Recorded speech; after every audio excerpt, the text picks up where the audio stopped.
Sometimes life gives us a second chance when we least expect it. Sometimes that chance comes in the form of an old donkey pulling a weathered cart down a dusty road.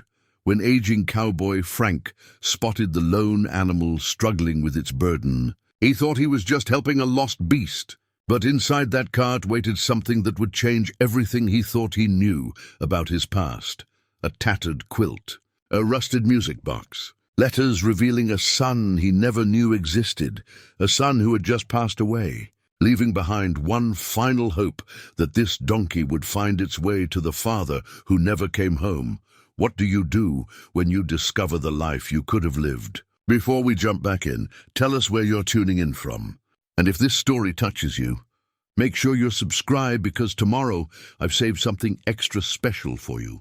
Frank Garrison had always believed that a man's life could be measured by the weight of his saddlebags. His own bags, crafted from leather that had seen 40 years of desert sun and mountain snow, hung heavy with the accumulated treasures of a solitary existence. They contained the practical necessities: a worn Bible, a flask half filled with whiskey, tools for mending fence and tack, but hidden in a secret compartment, wrapped in oiled cloth, lay a single photograph of a woman with kind eyes and a smile that had once made him believe in forever. The morning sun cast long shadows across Frank's modest ranch, painting the adobe walls of his small house in shades of amber and gold.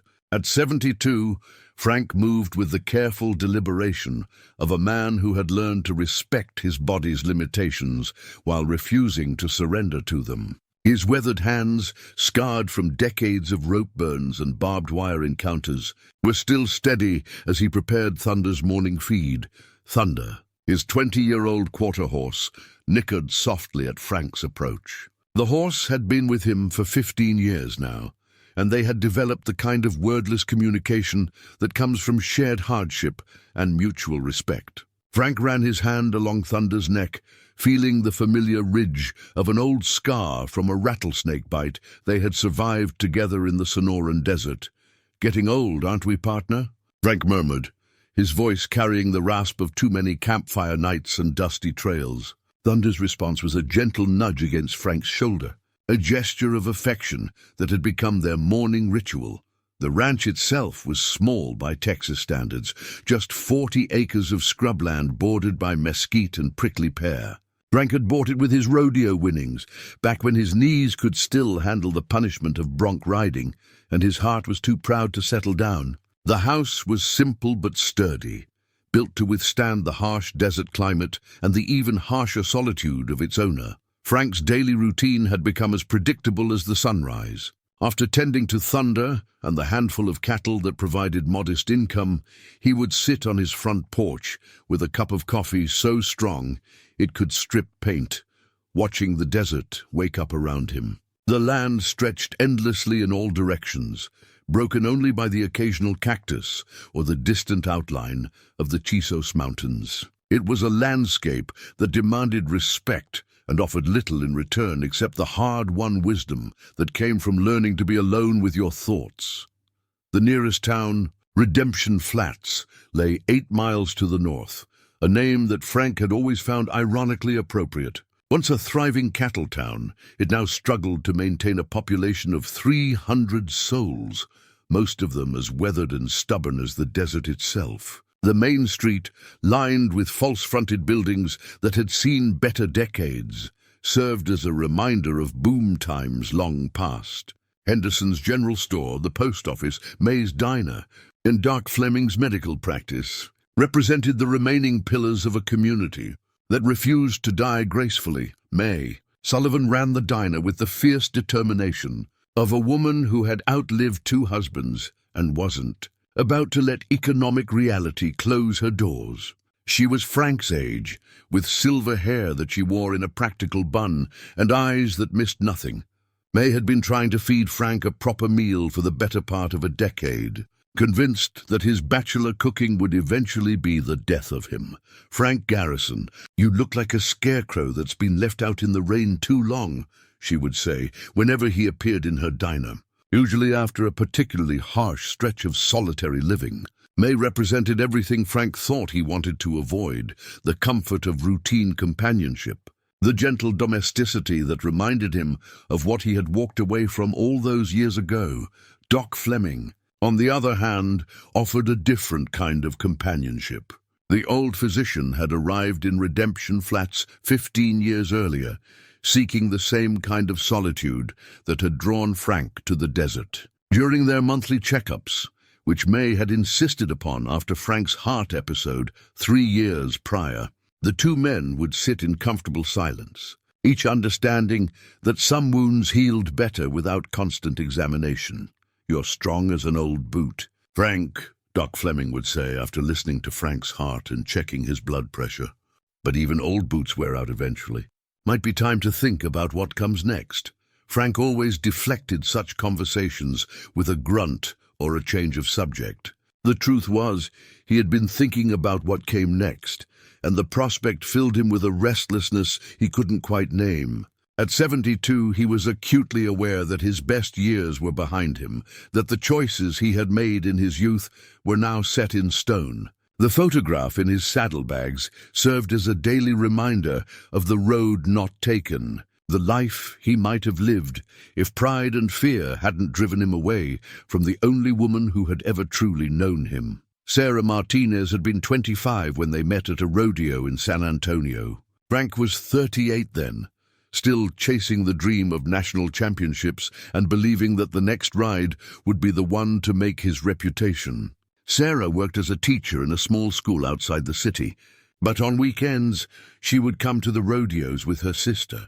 Drawn by the excitement and the danger that surrounded the rough men who made their living on the backs of wild horses and bulls, Frank could still remember the first time he saw her, standing at the rail of the practice pen, her dark hair catching the late afternoon sunlight. She wasn't like the buckle bunnies who followed the circuit, seeking the temporary thrill of romance with cowboys. Sarah had substance, depth, a quiet intelligence that made Frank feel simultaneously inspired and inadequate. Their courtship had been a series of stolen moments between rodeos, long conversations over coffee in all-night diners, walks along dusty trails where Frank would tell her about his dreams of owning land and raising horses. Sarah listened with the patience of someone who understood that dreams were sacred things, not to be judged or dismissed lightly. For 3 years, they had lived in a state of suspended possibility. Frank would leave for weeks at a time, following the rodeo circuit across Texas and the Southwest, while Sarah waited patiently in San Antonio, teaching her students and tending her small garden. When he returned, they would pick up their relationship as if no time had passed, falling back into the comfortable rhythm of two people who belonged together. But Frank had never been able to make the final commitment. Something in him, pride, fear, or perhaps just the restless spirit that had driven him to the rodeo in the first place, kept him from proposing marriage. He told himself he needed one more season, one more chance at the national championship that would prove his worth. Sarah deserved a man who could provide for her properly, he reasoned, not some broken-down cowboy with uncertain prospects. The end had come suddenly, as these things often do. Frank had suffered a particularly bad fall in Amarillo, breaking 3 ribs and separating his shoulder. As he lay in the hospital, staring at the ceiling and contemplating his mortality, he realized that rodeo was a young man's game, and he was no longer young. The smart thing would be to return to Sarah, use his savings to buy a small ranch, and settle into the kind of quiet domestic life that most men his age would envy. Instead, Frank had written Sarah a letter, a coward's letter. He knew now, explaining that he wasn't ready for marriage and might never be. He told her she deserved better than a worn-out cowboy with more scars than sense. He mailed the letter from a truck stop outside Lubbock and never looked back, carrying her memory like a physical weight in the secret compartment of his saddlebags. Now, 34 years later, Frank lived with the consequences of that choice. His ranch was paid for, his life was orderly and predictable, and he had achieved the independence he thought he wanted. But in the pre-dawn hours, when sleep eluded him and the desert silence pressed against his ears like a living thing, Frank wondered if freedom was just another word for the cage he had built around his heart. The desert had a way of amplifying such thoughts, of turning them over and over until they became smooth as river stones. Frank had learned to live with regret the way other men lived with arthritis, as a constant, manageable pain that occasionally flared into something more acute. He told himself that Sarah had probably married someone else, raised a family, lived the kind of full life that he had been too stubborn and too scared to offer her. As Thunder finished his morning grain, Frank allowed himself the luxury of imagining what might have been. Sarah with silver in her hair, grandchildren playing in a yard filled with the scent of honeysuckle and the sound of laughter. A life measured not by solitude and self-reliance, but by the accumulated weight of shared experiences and mutual devotion. The sun climbed higher, burning away the last traces of morning coolness and reminding Frank that speculation was a luxury he couldn't afford. There were fences to mend, cattle to check, and the daily business of keeping a small ranch afloat in an unforgiving landscape. He adjusted his worn hat, checked the contents of his saddlebags, and prepared to face another day in the life he had chosen, a life that was about to be forever changed by an encounter with a persistent donkey on a dusty trail. The heat of midday had settled over the desert like a heavy blanket. When Frank first heard the sound, a faint metallic chiming carried on the hot wind. He reined Thunder to a halt and listened, his weathered face creased with concentration. The sound came again, rhythmic and mournful, like wind chimes hanging from an abandoned porch. Frank had been riding the fence line between his property and the old Hartwell place, checking for breaks after the previous week's thunderstorm. The abandoned ranch next door had been empty for 5 years now, ever since old Pete Hartwell passed away and his children sold off the cattle and moved to Phoenix. The land stretched wild and untended, slowly returning to its natural state of mesquite and prickly pear. The chiming grew louder as Frank topped a small rise, and what he saw below made him pull Thunder up short. A donkey, grey with age and fatigue, struggled along the dusty trail that marked the boundary between the two properties. The animal was harnessed to a weathered cart, its wooden wheels grinding through the sand with obvious difficulty. Hanging from the harness, a set of tarnished wind chimes caught the desert breeze, creating the haunting melody that had drawn Frank's attention. But what struck Frank most was the absence of any human guide. The donkey moved with purpose, as if following some internal compass. But there was no rider, no one walking alongside. No sign of anyone who might have abandoned the animal to its struggle. Frank urged Thunder down the slope, approaching slowly so as not to startle the exhausted beast. As he drew closer, he could see the donkey's labored breathing, the way its head hung low with exhaustion, the dark patches of sweat that stained its grey coat. The cart itself looked ancient, held together with wire and determination, its wooden sides bleached white by years of desert sun. "Easy there, old fellow," Frank called softly, dismounting from Thunder and approaching on foot.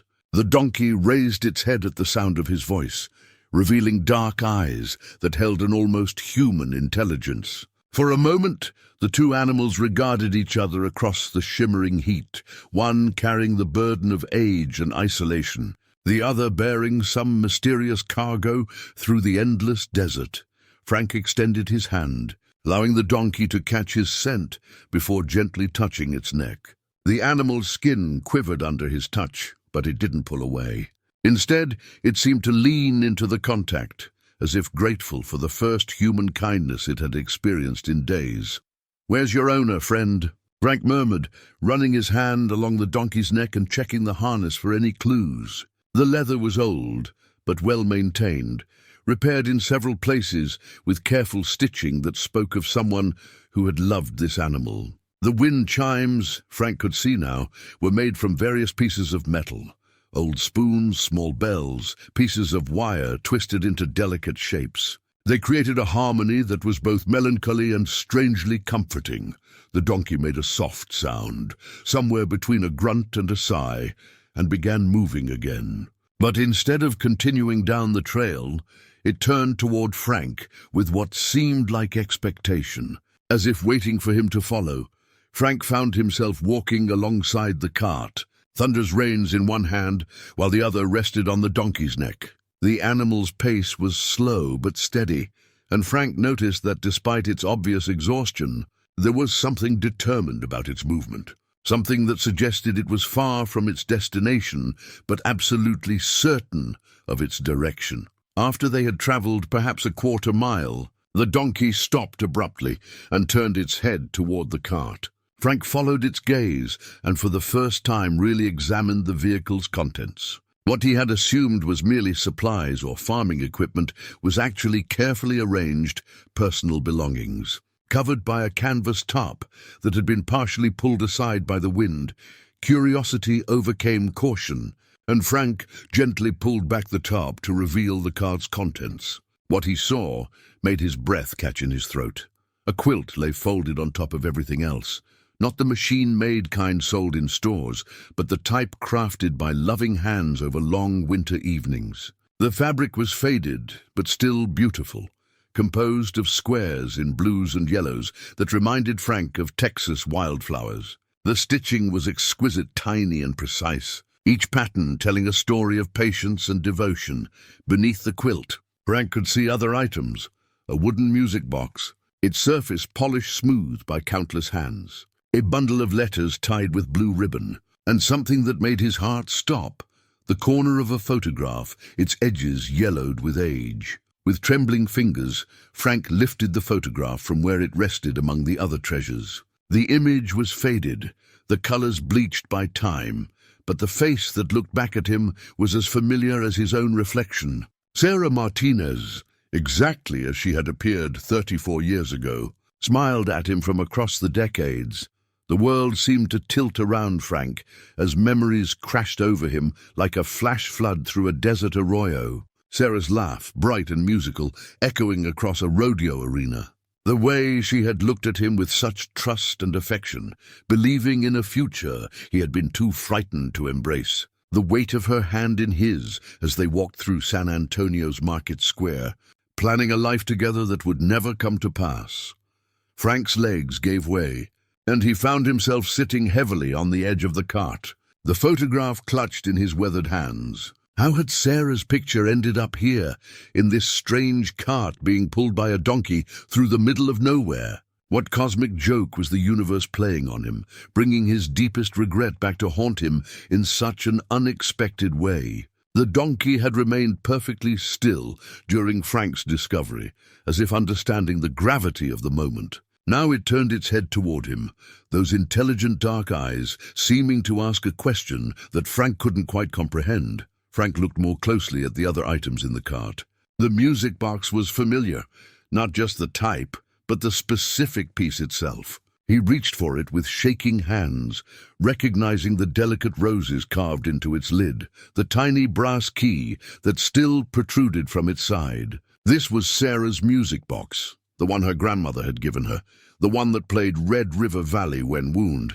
The letters, too, seemed to call to him. The handwriting on the visible envelope was unfamiliar, but something about the careful script suggested education, thoughtfulness, the kind of penmanship taught in schools, but perfected through practice and care. Frank stood on unsteady legs, his mind reeling with questions that had no ready answers. The donkey watched him patiently, as if waiting for him to reach some decision. The afternoon sun beat down mercilessly, but Frank barely noticed the heat. All of his attention was focused on the impossible contents of this mysterious cart, and the growing certainty that this encounter was no accident. Sarah was gone. Frank was sure of that much. He had never tried to contact her after leaving San Antonio, but in a community as small as theirs had been, news traveled fast. If she had still been alive, still been living in the same area, he would have heard something over the years. The aged photograph and the careful preservation of her belongings suggested this was a memorial of sorts, a collection of treasures gathered by someone who had loved her deeply. The donkey took a step forward, then looked back at Frank expectantly. The message was clear. The journey was not over, and Frank was being invited, no, required, to continue. Frank folded the photograph carefully and placed it back among the other items, then covered everything with the tarp. He gathered Thunder's reins and fell into step beside the patient donkey, his mind churning with possibilities and fears. Whatever this strange pilgrimage was, wherever it was leading, he knew with absolute certainty that his life had just changed forever. The desert stretched endlessly ahead of them, but for the first time in decades, Frank Garrison was not traveling alone. By the time the sun began its descent toward the western horizon, painting the desert in shades of amber and crimson, Frank had made the decision to camp where they were.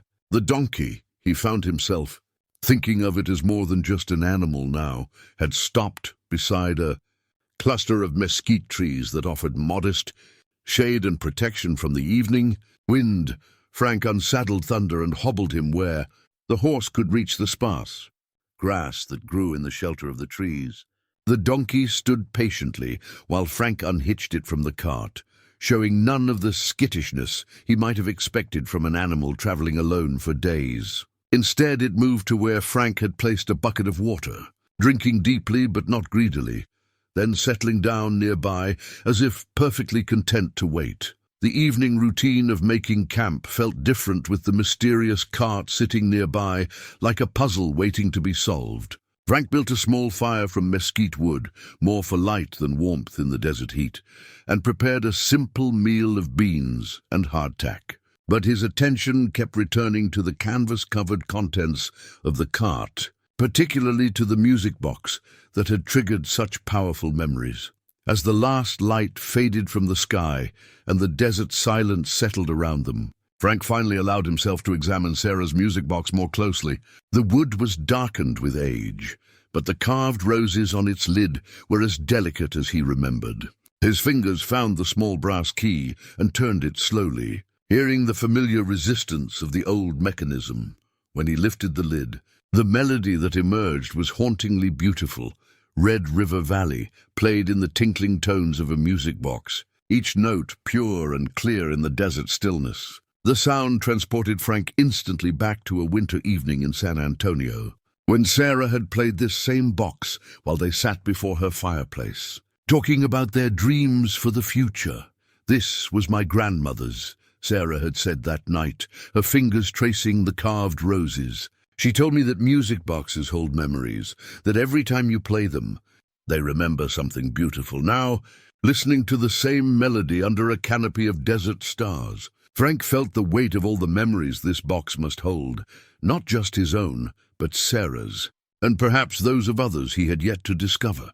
The music box played its entire repertoire and wound down, leaving only the whisper of wind through the mesquite branches. Frank sat staring at the small wooden treasure, overwhelmed by the magnitude of what he had stumbled into. This wasn't just Sarah's music box, it was a piece of her life, carefully preserved and transported across the desert for reasons he couldn't yet comprehend.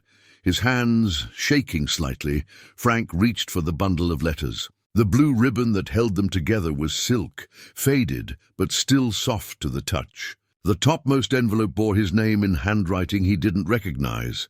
Papa Frank, written in careful, educated script. Frank's breath caught in his throat. Papa Frank! The words seemed to leap from the envelope and embed themselves in his consciousness. Someone had been calling him Papa Frank, someone who knew enough about him to use his name, but had never met him. With hands that trembled more than he cared to admit, Frank opened the first letter. The paper was good quality, cream-colored and substantial, the kind used by someone who took correspondence seriously. The date at the top read 3 years earlier. "Dear Papa Frank," the letter began, "I hope this letter finds you well, though I confess I'm not even certain it will find you at all. My name is Joshua Martinez, and I believe you knew my mother Sarah many years ago. She passed away last month, and among her belongings I found letters and photographs that led me to believe you are my father." Frank had to stop reading. The words blurred before his eyes as the full implication hit him like a physical blow. Sarah had a son. Sarah had his son. The boy, No, he would be a man now in his 30s, had been searching for him. The donkey, as if sensing Frank's distress, moved closer and settled down beside him. Frank found comfort in the animal's presence as he forced himself to continue reading. I want you to know that I harbor no resentment toward you for your absence. Mother spoke of you often, always with love and understanding. She told me that you were a good man who was afraid of being hurt, and that sometimes good men make choices they later regret.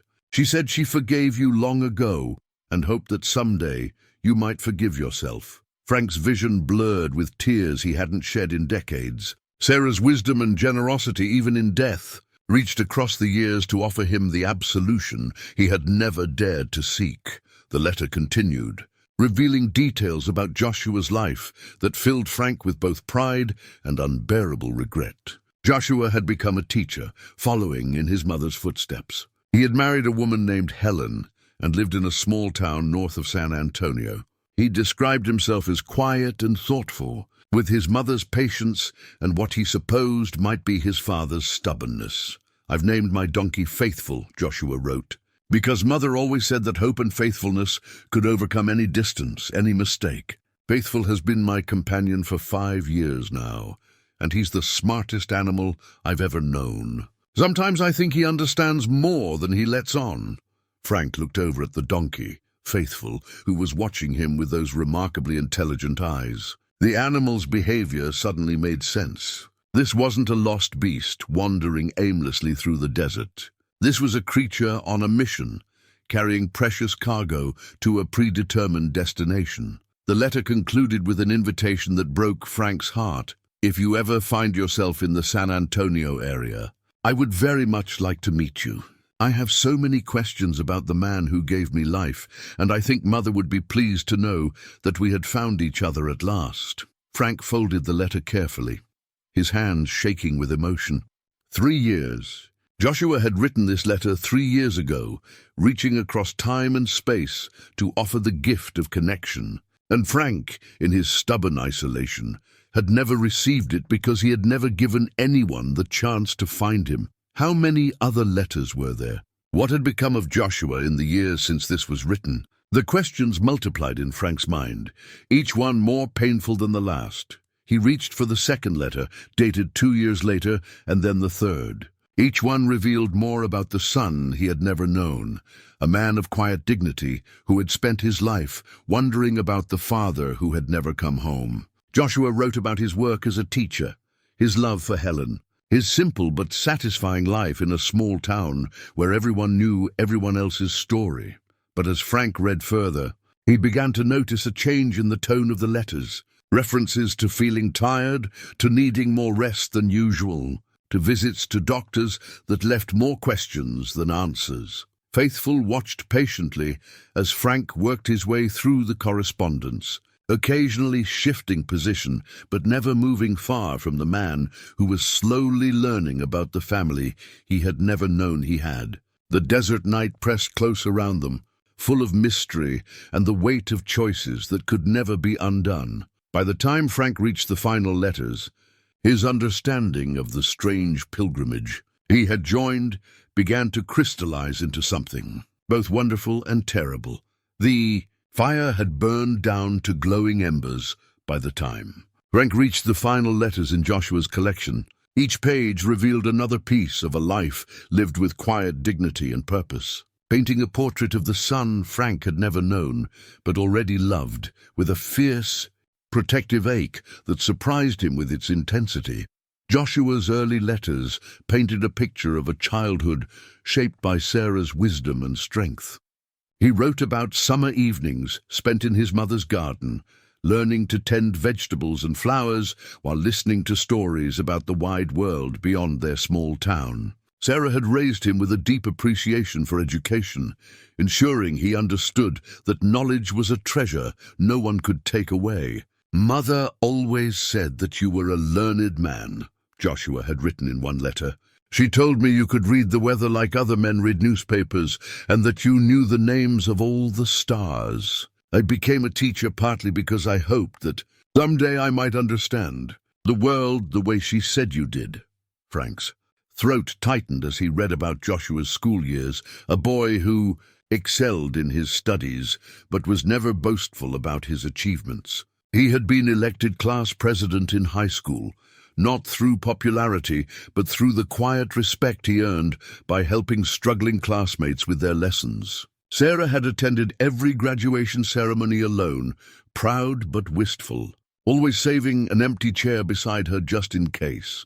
The letters revealed that Joshua had spent years searching for Frank, following leads that often proved false or outdated. He had contacted rodeo associations, checked with ranchers across Texas and New Mexico, even hired a private investigator who had ultimately concluded that Frank Garrison had either changed his name or moved far beyond the reach of conventional searches. I want you to know I'm not searching out of anger or some need for confrontation, Joshua had written during one particularly difficult period of his quest. I simply want to understand where I came from, and to tell you that the man who raised me in absence was a good father. Mother's stories gave me a moral compass, and your example, even from afar, taught me about independence and integrity. Frank found himself smiling through his tears as he read about Joshua's college years, his decision to study education, and his first teaching position at a small elementary school. The young man's letters revealed a natural gift for connecting with children, particularly those from difficult backgrounds who reminded him of his own experience growing up without a father. It was in one of these letters that Frank first learned about Helen. Joshua described meeting her at a church social, how her kindness toward a shy student's family had caught his attention, and how their friendship had gradually deepened into something more precious. Helen has your smile, Joshua wrote, apparently responding to some observation Sarah had made. Or rather, she has the smile Mother says you had when you were happy. She lights up a room just by entering it, and she has this way of making everyone feel valued and heard. I think you would like her, Papa Frank. She never makes me feel self-conscious about not knowing my father's stories. Their wedding had been small, but joyful, held in the same church where Sarah had prayed for years that her son would find happiness. Joshua's description of the ceremony was so vivid that Frank could almost see Sarah in her good dress, dabbing at her eyes as she watched her boy become a man. We're hoping to have children someday, Joshua had written shortly after his marriage. Mother talks about becoming a grandmother with such excitement that Helen and I can't help but share her enthusiasm. I want to be the kind of father to my children that I imagined you would have been to me, present, patient, and strong enough to let them make their own mistakes. Frank's hands trembled as he read those words, realizing that Joshua had created an idealized version of the father he had never known, using that image to guide his own approach to family and responsibility. The weight of that trust, that faith in a man who had never earned it, was almost unbearable. But it was the later letters that broke Frank's heart completely. The first mention of fatigue came almost casually, buried in a description of a particularly challenging school year. Then references to headaches that wouldn't go away, to weight loss that Helen worried about, to doctor visits that raised more questions than they answered. The diagnosis, when it finally came, was delivered with the same quiet dignity that characterized all of Joshua's correspondence, a rare form of cancer that was aggressive but not painful, fast-moving but mercifully brief. The doctors gave him 6 months. He had used those months to arrange his affairs with the methodical care of a man who understood that love sometimes required difficult preparations. I want you to know that I'm not afraid, Joshua had written in one of his final letters. Mother raised me to believe that death is just another journey, and that the love we leave behind is the only immortality that matters. I am sad about leaving Helen, but I'm grateful for the time we've had together. The last letter, dated only 6 weeks earlier, revealed the true purpose of Faithful's desert pilgrimage. I have trained Faithful to find you, Papa Frank. He's remarkably intelligent and has an almost supernatural ability to navigate by instinct. I've taught him to follow the old cattle trails that lead toward the Big Bend country, where Mother always said you went when you needed to think. The cart contains everything I thought you might want to have of Mother's, along with some things of my own that I hope will help you understand the son you never met." Frank looked up from the letter to find Faithful watching him with those knowing eyes. The donkey had been trained not just to travel, but to find a specific person in a vast landscape. Joshua had somehow imbued this gentle animal with a sense of purpose that transcended normal understanding. "I don't know if you'll ever find these letters," Joshua's final message continued, "but I have faith that Faithful will complete his mission. He knows the scent of the leather in your old saddlebags. Mother kept a piece of your gear all these years. He knows your voice from the recordings Mother made of herself reading your letters aloud. Most importantly, he knows that his job is to bring you home." Frank realized that tears were streaming down his weathered cheeks. Joshua was gone, had been gone for weeks, but his love and forgiveness reached across death itself to offer Frank something he had never dared to hope for, the chance to be a father. Even in loss, Faithful moved closer and gently nuzzled Frank's shoulder, a gesture of comfort that seemed to say that the real journey was just beginning. Dawn came slowly to the desert, painting the eastern horizon in soft pastels before the sun emerged to burn away the night's coolness. Frank woke to find Faithful standing patiently beside the cart, already harnessed and ready to continue their mysterious journey. The donkey's efficiency was both impressive and slightly unnerving, as if the animal operated according to some internal schedule that Frank was only beginning to understand. After a breakfast of coffee and jerky, Frank packed his gear and saddled Thunder. But before they resumed their trek, he found himself drawn once more to the cart's contents. Beneath Sarah's carefully folded quilt, he discovered something that made his breath catch: a small wooden horse, carved with the loving imprecision of young hands. The toy was simple but charming, its proportions slightly off in the way that made it endearing rather than flawed. The wood had been sanded smooth and stained a rich brown, and someone had painted tiny details: a white blaze on the forehead, black hooves, a flowing mane suggested by careful knife work. On the bottom, carved in letters that spoke of painstaking effort, were the words, "For Papa Frank, from Joshua, age 8. Frank held the small horse in his weathered hands, imagining his son as a boy, working for hours with a pocket knife and sandpaper to create this gift for a father he had never met. The love and hope embedded in this simple carving was overwhelming, a child's faith that someday, somehow, his absent father would return and appreciate the offering of a young heart. 8 years old, Frank murmured to Faithful, who had turned to watch this latest discovery. He was carving presents for me when he was 8 years old. The donkey made a soft sound that might have been agreement or comfort, then began walking northward along a trail that was barely visible to human eyes but apparently clear as a highway to his animal senses. Their second day of travel took them through terrain that grew, progressively more challenging.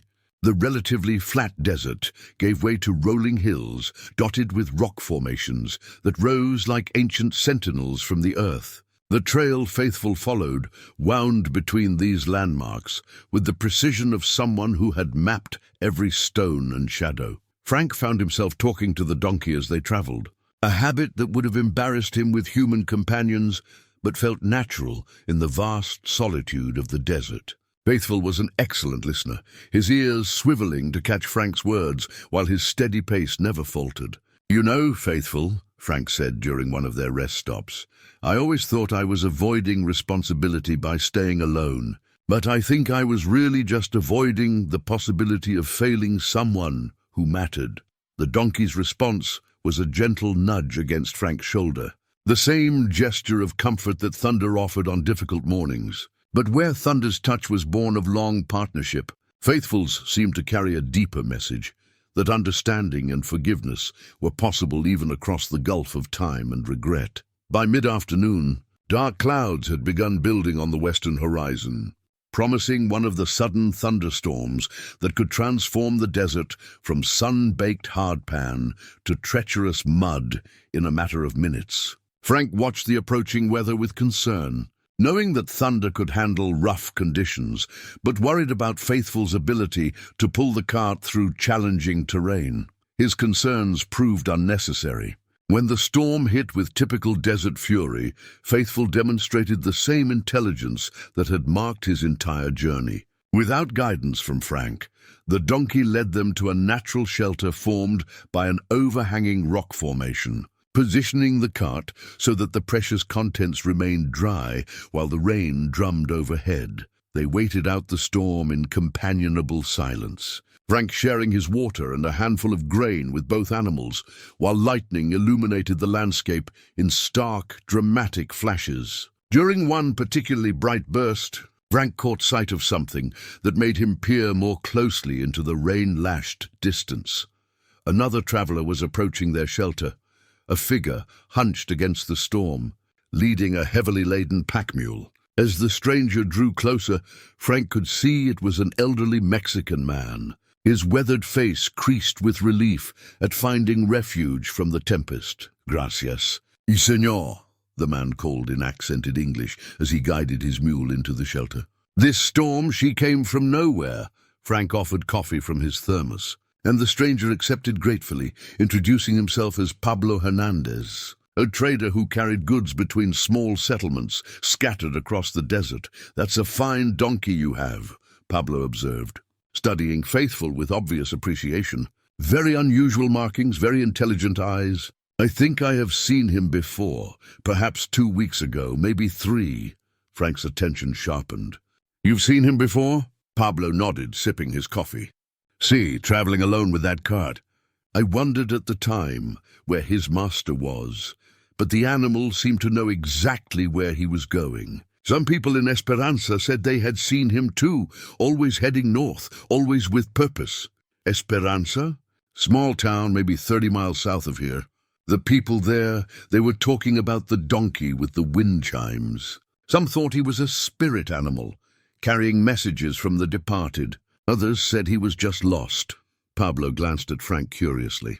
"But you are with him now, so perhaps he was not lost after all." Frank felt a chill that had nothing to do with the storm. Faithful had been traveling for weeks, crossing hundreds of miles of desert with his precious cargo, following some internal compass that had led him directly to Frank.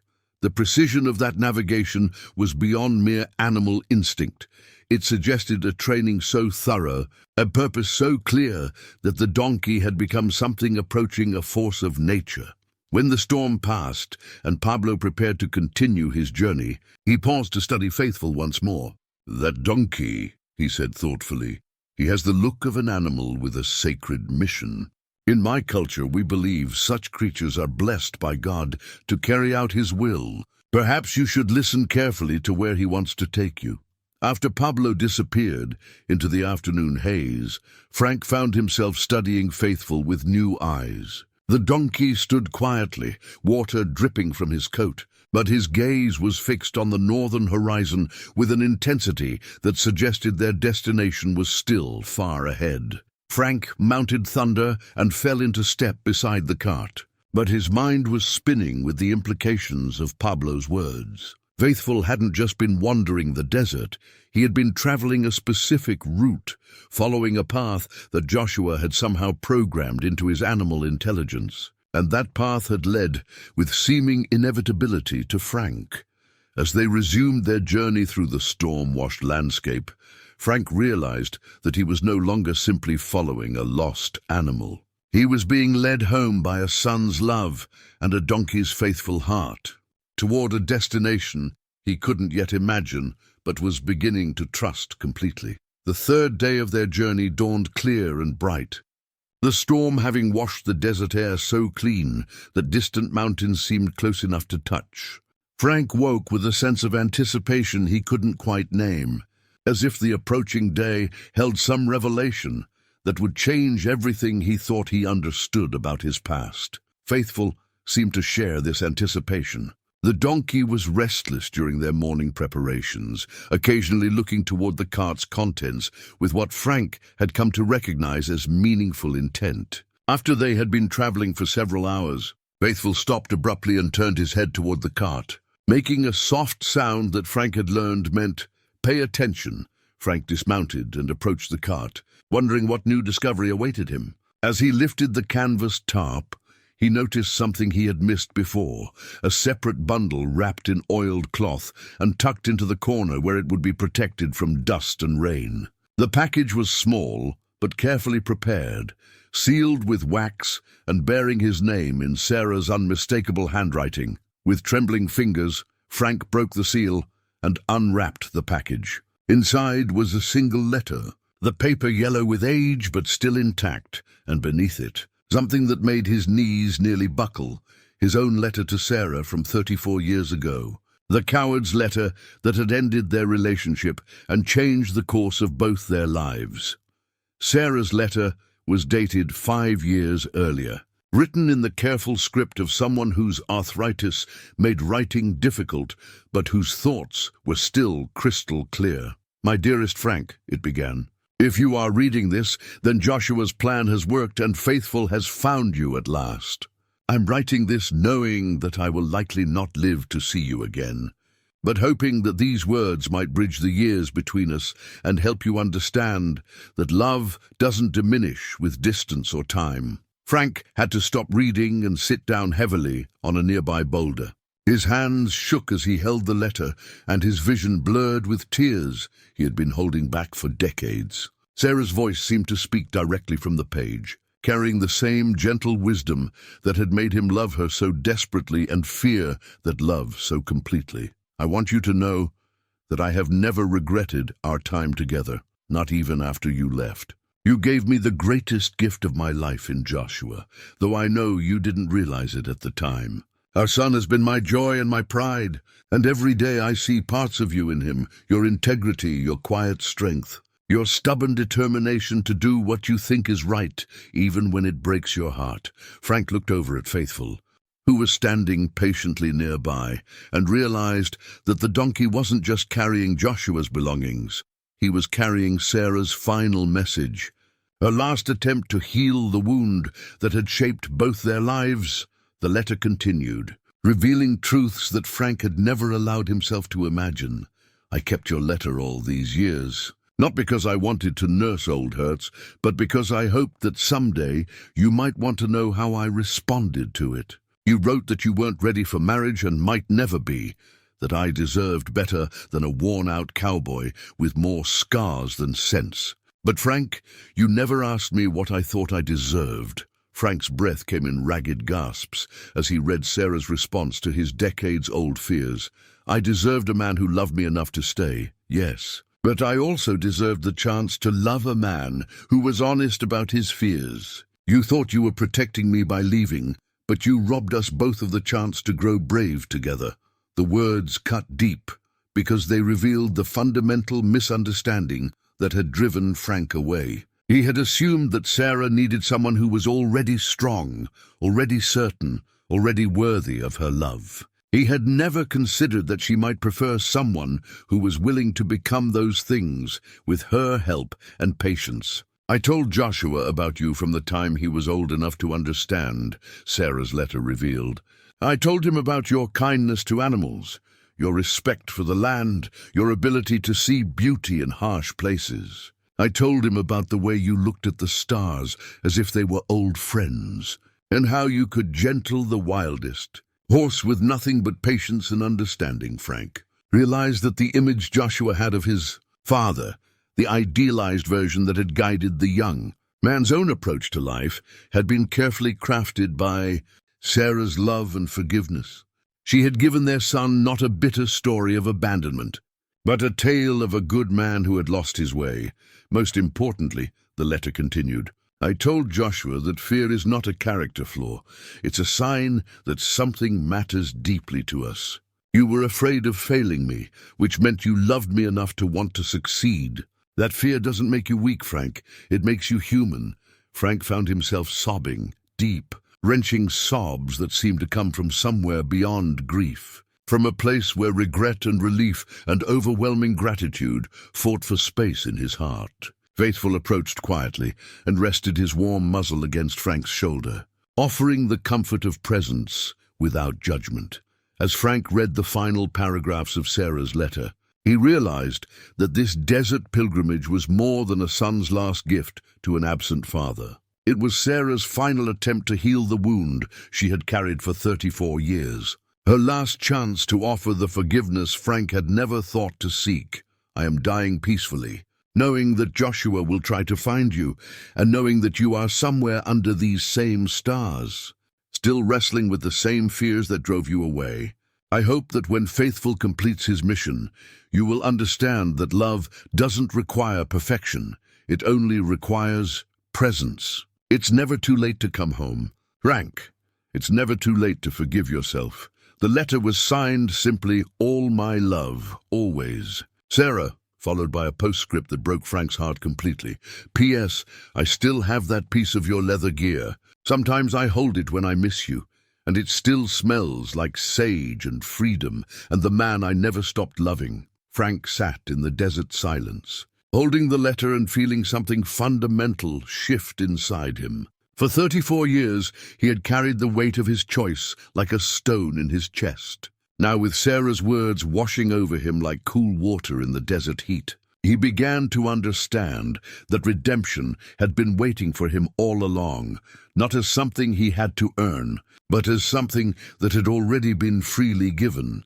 Faithful stood patiently beside him, the desert wind chiming softly through the metal pieces hanging from his harness, creating a melody that sounded like forgiveness made audible.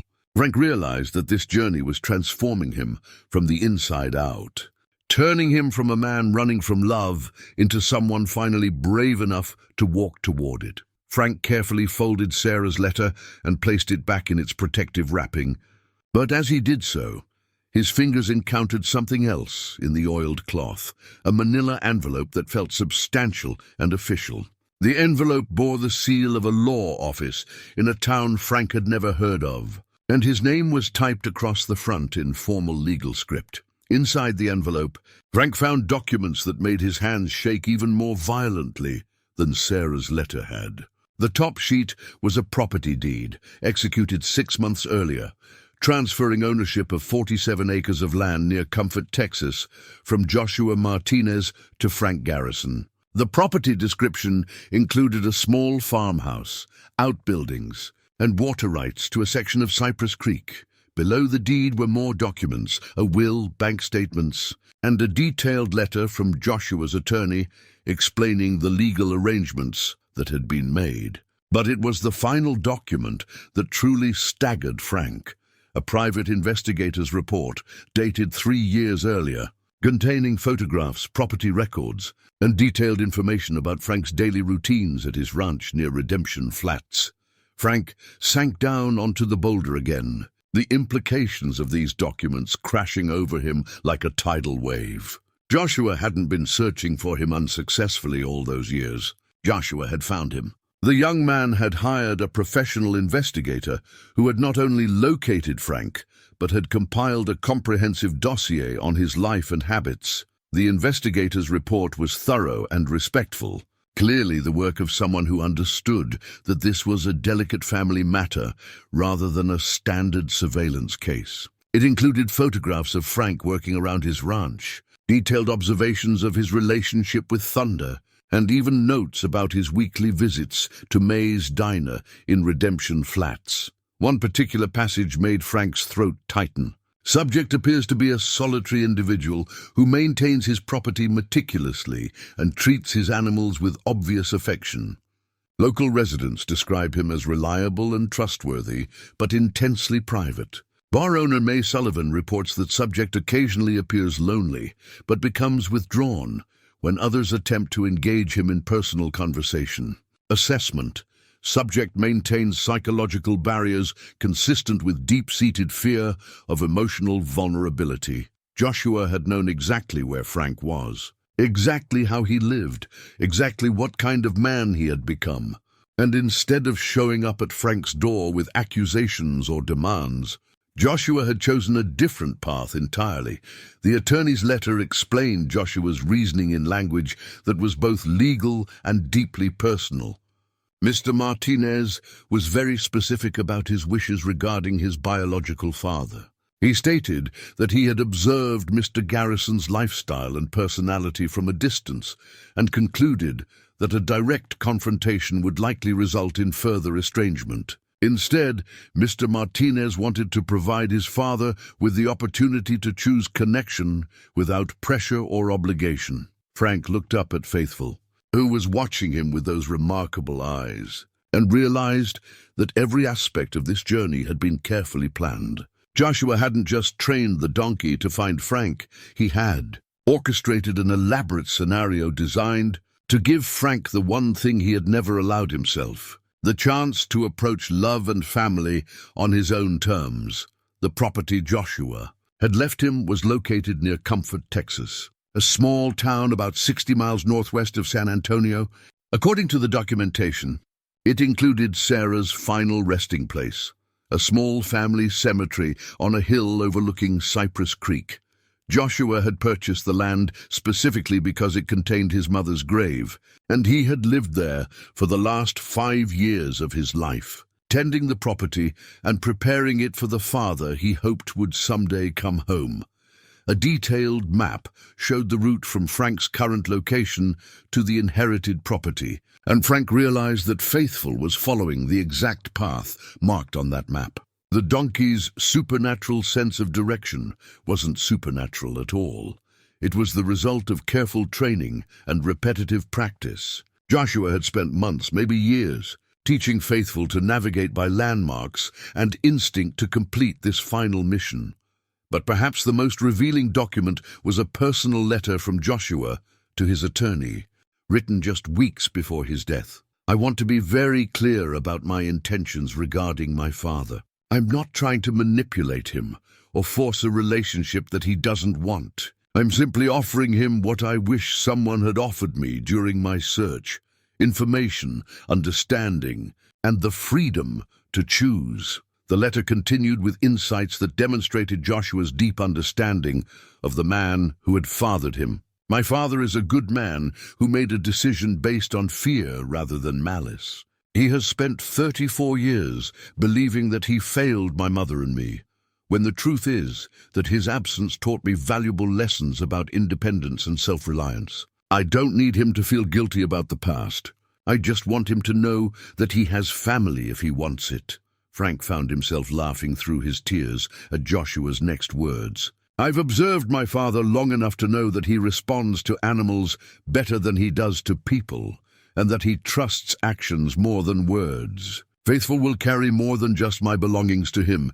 He'll carry proof that love can be patient, that forgiveness can travel any distance, and that some gifts are worth waiting a lifetime to receive."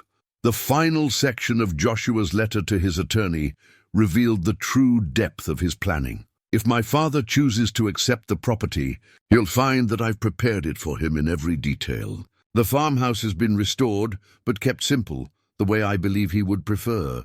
The barn is suitable for horses, and there's a workshop equipped for leather repair and other crafts I've observed him practicing. Most importantly, the property includes the creek where my mother used to take me fishing when I was small, and where she told me the most wonderful stories about the cowboy who captured her heart." Frank realized that Joshua had been preparing for this moment for years, crafting a gift so perfect and so understanding that it could bridge the gap between strangers who shared the deepest possible connection. The farm wasn't just an inheritance, it was a love letter written in wood and stone, and careful attention to detail. The investigator's report included one final observation that brought everything into sharp focus. Subject's daily routines suggest a man who has structured his life to avoid disappointment, but who retains a deep capacity for love and loyalty. Recommend approach through gradual revelation rather than direct confrontation. Subject appears most comfortable when allowed to process emotional information at his own pace. Joshua had understood his father completely, perhaps better than Frank understood himself. The elaborate journey with Faithful, the gradual revelation of letters and artifacts, the careful pacing of discoveries, all of it had been designed to give Frank time to adjust, to process, to choose his own response without feeling cornered or manipulated. Frank stood up slowly, the legal documents still clutched in his hands, and looked around at the desert landscape that had been his refuge for so many years. The vast emptiness that had once felt like freedom now seemed like the walls of a prison he had built around his own heart. Faithful made a soft sound and began walking again, his pace slightly faster now, as if sensing that their destination was finally within reach. Frank mounted Thunder and fell into step beside the cart, but his mind was reeling with the magnitude of what Joshua had done. His son had found him, understood him, loved him, and forgiven him without ever demanding anything in return. Joshua had spent his final months preparing a place where Frank could choose to be part of a family, even if that family consisted only of memories and the love of a son who had died too young. As they crested a small hill, Frank caught sight of something in the distance that made his heart skip. A farmhouse nestled among oak trees, with a barn and outbuildings that looked exactly like the pictures in the legal documents. Faithful's step quickened, and Frank realized that they were approaching the end of their journey and the beginning of something he had never dared to hope for, the chance to come home. The farmhouse emerged from the landscape like something out of Frank's long-buried dreams, a simple, well-maintained structure that spoke of care and permanence rather than grandeur. White clapboard siding gleamed in the afternoon sun, and the wraparound porch was furnished with wooden chairs that invited long conversations and quiet contemplation. A red barn stood nearby, its paint fresh enough to suggest recent attention, and beyond it, Frank could see the glint of water where Cypress Creek wound through a grove of ancient oak trees. Faithful's pace had become eager now. His ears pricked forward with unmistakable recognition. As they approached the farmhouse, the donkey's wind chimes created a welcoming melody that seemed to announce their arrival to the peaceful valley. Frank found his own heart racing with a mixture of anticipation and profound uncertainty about what he was walking into. The first thing Frank noticed as they drew closer was the meticulous care with which everything had been maintained. The fence posts were straight and recently replaced where necessary. The gates hung true on their hinges, and the gravel driveway was free of weeds and ruts. This was the work of someone who took pride in his property and understood that love could be expressed through attention to detail. Faithful led them directly to the front porch, where he stopped and turned expectantly toward Frank. Hanging from a hook beside the front door was a small wooden sign that made Frank's throat constrict. "Welcome home, Papa Frank." Below it, a sealed envelope bore his name in Joshua's careful handwriting. Frank dismounted on unsteady legs and approached the envelope with hands that shook with emotion. Inside, he found a brass key and a brief note. "This is your home now, if you want it to be. Everything inside was prepared with you in mind. Take all the time you need to explore and decide. Faithful knows where the barn is, and Thunder will be comfortable there. All my love, your son Joshua." The key felt warm in Frank's palm as he approached the front door, and for a moment he hesitated, overwhelmed by the magnitude of what he was about to discover. This wasn't just Joshua's home. It was the life his son had built while thinking about the father who might someday join him. The front door opened easily, revealing an interior that took Frank's breath away.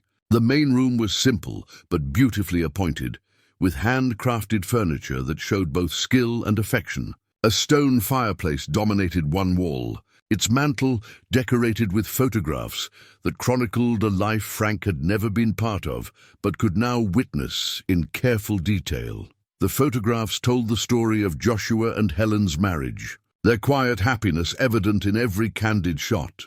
But what made Frank's knees weak was the realization that many of the photos included an empty chair positioned as if waiting for someone. In wedding pictures, family gatherings, holiday celebrations, there was always a place set for the absent father, always a space held open with patient hope.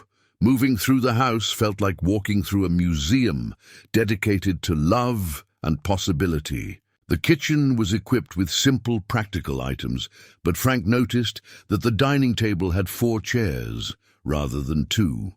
Again, room for the family that might someday be complete. The bedrooms were modestly furnished, but one had clearly been prepared as a guest room with masculine touches that spoke of careful consideration for Frank's potential preferences. In what had obviously been Joshua's study, Frank found treasures that brought him to his knees. The walls were lined with bookshelves containing works on education, agriculture, and Western history, but one shelf was devoted entirely to books about rodeo, ranching, and cowboy culture. Joshua had clearly spent years trying to understand the world that had shaped his father. On the desk sat a leather-bound journal, open to an entry dated just months before Joshua's death. "Helen and I finished preparing the guest room today. I keep wondering if Papa Frank will like the view of the creek from that window, or if he'll prefer the workshop in the barn where he can work with leather and feel useful. I want him to know that this isn't charity, it's family. There's a difference between taking care of someone and making space for them to belong." Frank sank into the chair at Joshua's desk, overwhelmed by the depth of thought and love that had gone into every detail of this preparation. His son hadn't just inherited property, he had created a sanctuary designed specifically for a man he had never met but understood with startling accuracy. The workshop that Joshua mentioned was indeed remarkable. The barn had been carefully converted to include a spacious area equipped with leatherworking tools, many of them antique but lovingly maintained. Hanging on the walls were examples of fine craftsmanship, saddles, bridles, and other gear that Joshua had apparently collected with his father in mind. A note attached to one particularly beautiful saddle explained, "I thought you might enjoy restoring these pieces. The leather still has life in it, like all things that were made with love." As Frank explored the property, he began to notice other visitors. An elderly woman approached from the neighboring farm, her face kind but curious. She introduced herself as Mrs. Eleanor Hartwell and explained that she had been Joshua and Helen's nearest neighbor. "You must be Frank," she said with a warmth that suggested Joshua had prepared even his neighbors for this possibility. "Joshua talked about you often, always with such hope. He was convinced that someday you'd find your way." Here, Mrs. Hartwell shared memories that painted a picture of Joshua as a beloved member of the small community, a teacher who stayed late to help struggling students, a neighbor who always appeared when someone needed help with harvest or repairs, a man whose quiet wisdom had made him a natural counselor for people facing difficult decisions. "He never spoke bitterly about your absence," she told Frank, as they stood in the shade of the oak trees. "He always said that some people need more time to find their way home, and that love means being patient while they figure it out. He was the most patient man I ever knew."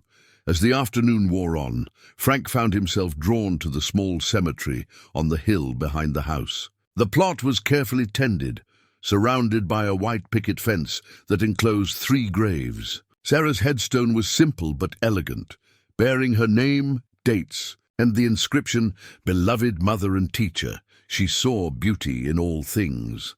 Beside her lay Joshua's grave, marked with similar simplicity, "Beloved Son and Husband, he saw potential in all people."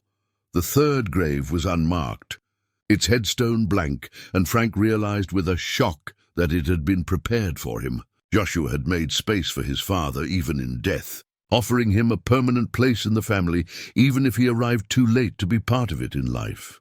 Frank stood at Sarah's grave as the sun began to set, finally able to have the conversation he should have had 34 years earlier. He told her about his fears, his regrets, his amazement at the son she had raised without him. He apologized for his cowardice and thanked her for the forgiveness she had offered, even when he hadn't known how to ask for it. "I'm sorry it took me so long to come home," he whispered to the gathering dusk. "But I'm here now, and I promise you I won't waste this second chance." As if in response, a gentle breeze rustled through the oak trees, and Frank felt something settle in his chest, a peace he hadn't experienced since the night he had walked away from everything he loved. When he returned to the farmhouse, Frank found that Faithful had made himself at home in the barn. sharing space comfortably with Thunder, as if the two horses had been companions for years rather than days. The donkey's mission was nearly complete, but he seemed content to rest and recover from his long journey. That night, Frank sat on the front porch in one of Joshua's chairs, watching stars emerge in the clear Texas sky. The creek murmured softly in the distance, and somewhere an owl called to its mate with patient persistence. This was what peace felt like, Frank realized. Not the absence of challenges, but the presence of belonging. He thought about the choice that lay before him. He could return to his ranch near Redemption Flats, to the solitude and self-reliance that had defined his adult life. Or he could accept Joshua's gift and try to become the man his son had always believed him to be, someone capable of love, worthy of family, brave enough to let others care for him. The decision, when it came, felt as natural as breathing. Frank had spent 34 years running from the possibility of belonging somewhere. He was too old and too tired to keep running, and too overwhelmed by love to turn away from it again. Faithful appeared at the edge of the porch, as if sensing the importance of the moment. The donkey's mission was complete, but Frank realized that his own journey was just beginning.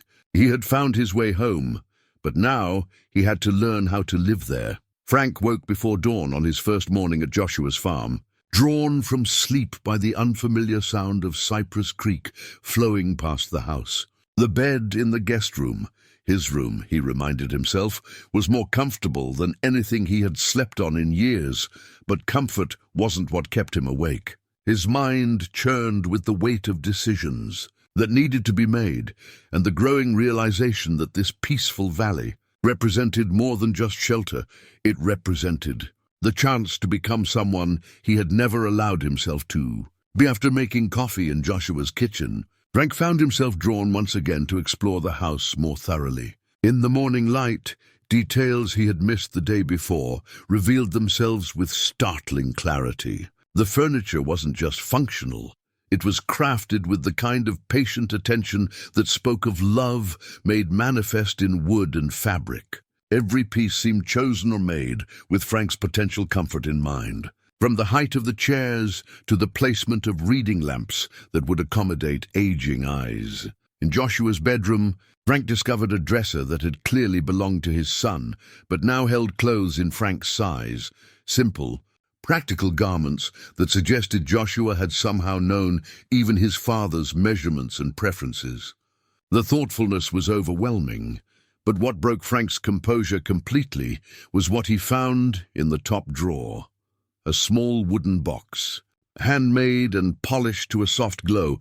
Inside the box, nestled in blue velvet, lay a woman's wedding ring. The gold band was simple but elegant, worn thin in places by years of faithful wear. Frank recognized it immediately as Sarah's ring, the one she had worn during the 3 years of their courtship, when he had been too proud and too frightened to make their engagement official. Beside the ring lay a folded paper in Joshua's handwriting. Frank's hands trembled as he opened what would be his son's final message to him. Papa Frank, if you're reading this, it means you've decided to stay, at least for now. This ring belonged to Mother, but she always said it was meant to be passed down through our family when the time was right. She wore it as a promise ring during the years she hoped you would propose. And after you left, she kept it as a symbol of the love that was real, even if it couldn't find its proper expression. I'm not giving this to you as a burden or a reminder of what you lost. I'm giving it to you as a gift of possibility. Mother always believed that you would find love again when you stopped running from it, and she wanted you to have something beautiful to offer when that moment came. The ring has been sized for a woman with small hands, Mother's hands, but it can be resized. What matters isn't the fit, but the intention behind it. When you find someone who makes you brave instead of afraid, someone who sees your scars as evidence of a life fully lived rather than reasons to turn away, give her this ring and the story that comes with it. Tell her about Sarah, who loved a cowboy enough to forgive his fears.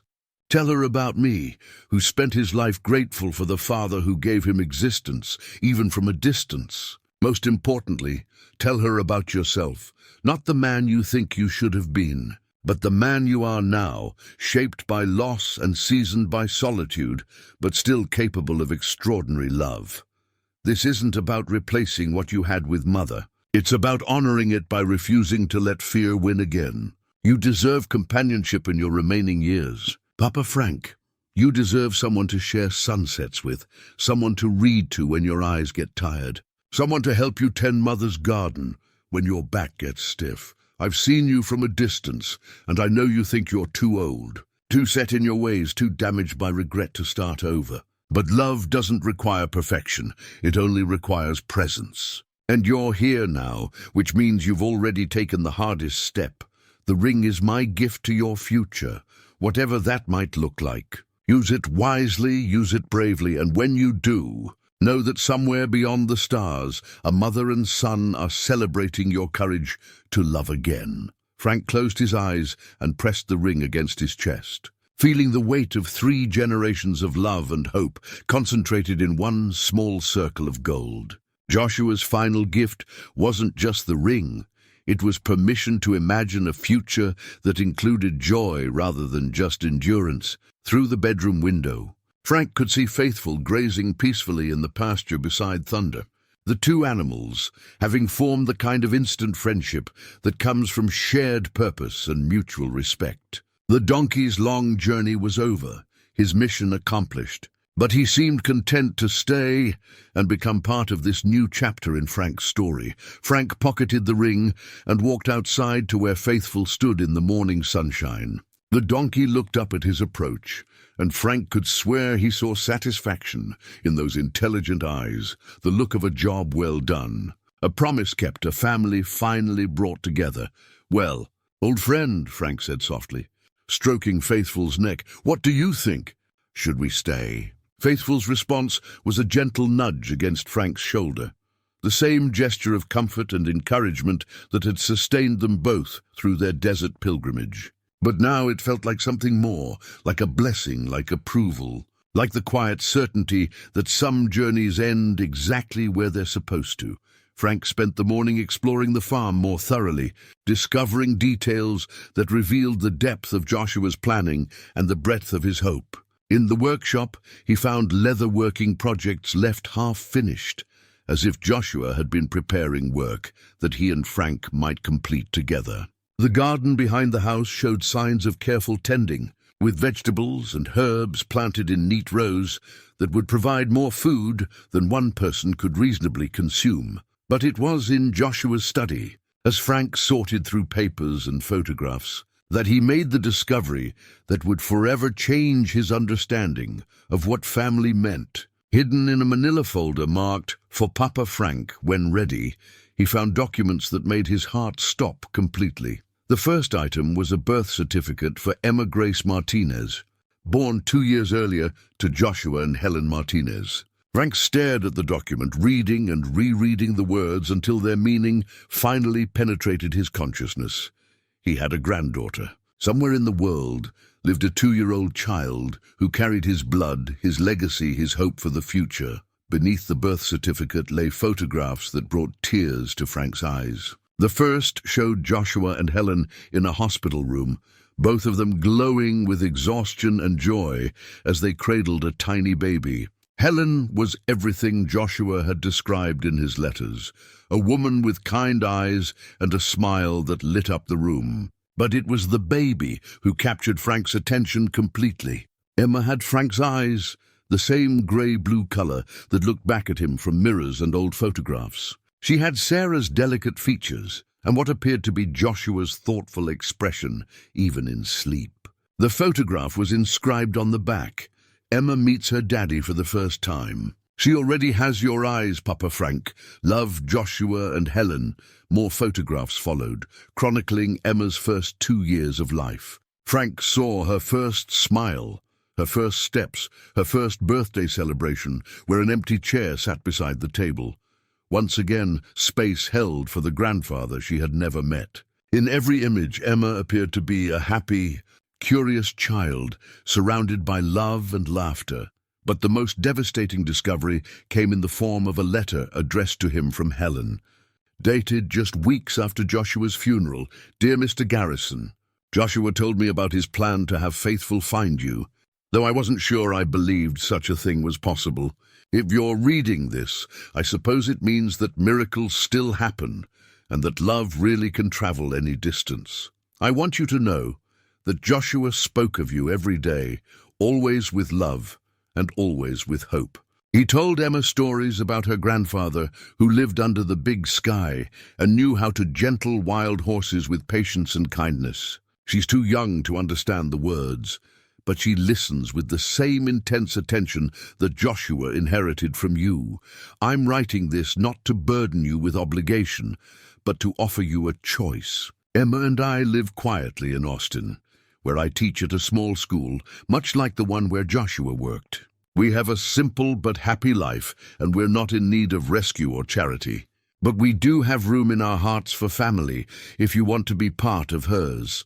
I know that showing up in our lives would require tremendous courage on your part. You would be risking rejection, judgment, or the pain of discovering that we don't live up to the family you've imagined. But you would also be giving Emma the chance to know her grandfather, and giving yourself the opportunity to experience the joy that comes from watching a child discover the world. The choice is entirely yours, and I promise that whatever you decide will be accepted with understanding. Joshua taught me that love means wanting what's best for someone else, even when that might not include you. But he also taught me that fear of rejection can rob us of beautiful possibilities if we let it. If you decide you'd like to meet Emma, I've included our address and phone number. We're in no hurry. Take all the time you need to decide. But know that a little girl carries your eyes and your stubborn streak, and that she might grow up wondering about the grandfather who was brave enough to find his way home. Frank set the letter down with shaking hands, overwhelmed by the magnitude of the choice before him. Helen's words were generous and understanding, but they couldn't diminish the terrifying vulnerability required to reach out to a family who knew him only through stories and photographs. He walked to the window and looked out at the peaceful valley where Joshua had prepared a sanctuary for second chances. Faithful grazed contentedly in the pasture, his long journey complete, but his presence a constant reminder that some missions are worth any hardship. Frank thought about the man he had been just days earlier, isolated, bitter, convinced that his choices had closed all doors to love and family. Then he thought about the man Joshua had seen in him, the grandfather Helen was willing to welcome, the legacy Sarah had believed was worth preserving. The decision, when it came, required every ounce of courage Frank had ever possessed. But for the first time in his life, his desire to connect was stronger than his fear of rejection. He sat down at Joshua's desk, took out a piece of paper, and began to write, "Dear Helen and Emma, my name is Frank Garrison, and I believe I'm Emma's grandfather." 6 months later, Frank stood on the front porch of what he now thought of as home, watching the morning sun paint the valley in shades of gold and amber. The coffee in his hands was still hot, steam rising in the cool autumn air, and beside him, Faithful dozed peacefully in a patch of sunlight. The donkey had earned his rest, his mission was complete, and he had settled into retirement with the contentment of a job well done. The farm had changed under Frank's care, but not dramatically. He had made improvements with the same thoughtful attention that Joshua had shown, adding practical touches that enhanced rather than altered his son's vision. A new fence enclosed a larger pasture for Thunder and Faithful, both animals thriving in their new home. The workshop buzzed with activity as Frank discovered a talent for leather restoration that had lain dormant for decades, but the most significant change was the new set of wind chimes that hung from the porch eaves. Not the mournful metal pieces that had once announced Faithful's approach across the desert, but carefully crafted wooden chimes that Frank had made himself. Their music was softer, more hopeful than their predecessors, creating melodies that spoke of peace rather than loss. Helen's response to his letter had arrived 3 weeks after he sent it, and her words had been everything he had hoped for and more.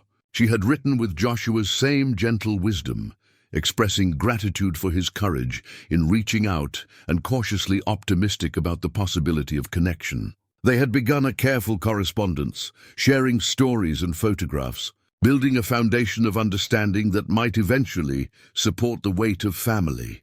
The first phone call had been awkward, but promising. Emma's voice in the background, babbling toddler words punctuated by delighted giggles, had made Frank's heart ache with longing. Helen had patiently answered his questions about Emma's development, her personality, her favorite stories, gradually painting a picture of a child who was curious, stubborn, and surprisingly gentle with animals, traits that made Frank smile with recognition. The day of their first meeting had arrived with all the terror and anticipation Frank had expected. Helen had driven from Austin with Emma, approaching the farm on a crisp Saturday morning when the oak trees were just beginning to turn colors. Frank had spent the previous evening in a state of nervous preparation, changing clothes 3 times and rehearsing conversations that sounded stilted and unnatural. But when Helen's car pulled into the driveway and Emma emerged in a pink dress with grass stains on the knees, all of Frank's carefully prepared words had evaporated.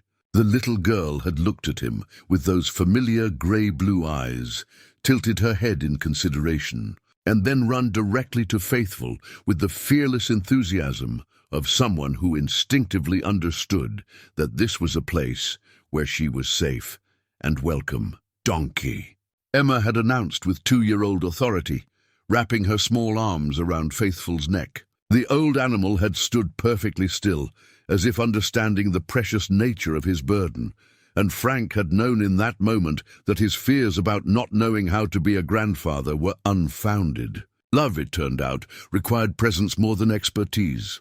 Helen had watched this interaction with tears in her eyes, later telling Frank that Joshua would have been overjoyed to see his daughter and father connecting through the animal that had brought them together. That first visit had lasted only a few hours, but it had established a foundation that grew stronger with each subsequent meeting. Now, as Frank watched a hawk circle lazily above the creek, he reflected on how completely his life had changed.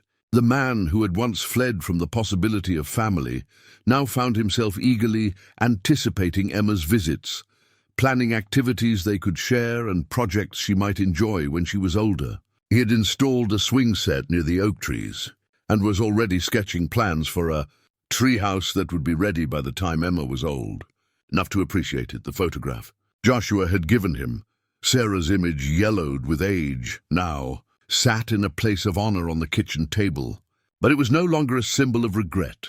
Instead, it had become a reminder of the love that had made everything else possible, the foundation upon which his second chance was built.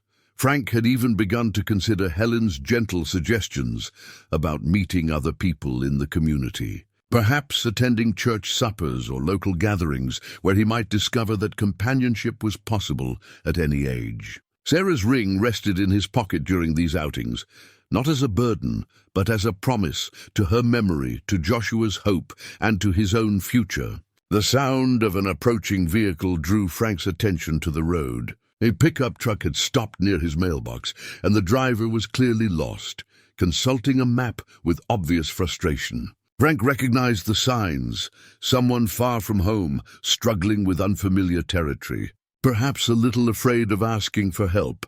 Without hesitation, Frank set down his coffee and walked toward the road, Faithful falling into step beside him as if understanding that their help was needed. As he approached the truck, Frank saw an elderly man behind the wheel, his face creased with worry and exhaustion.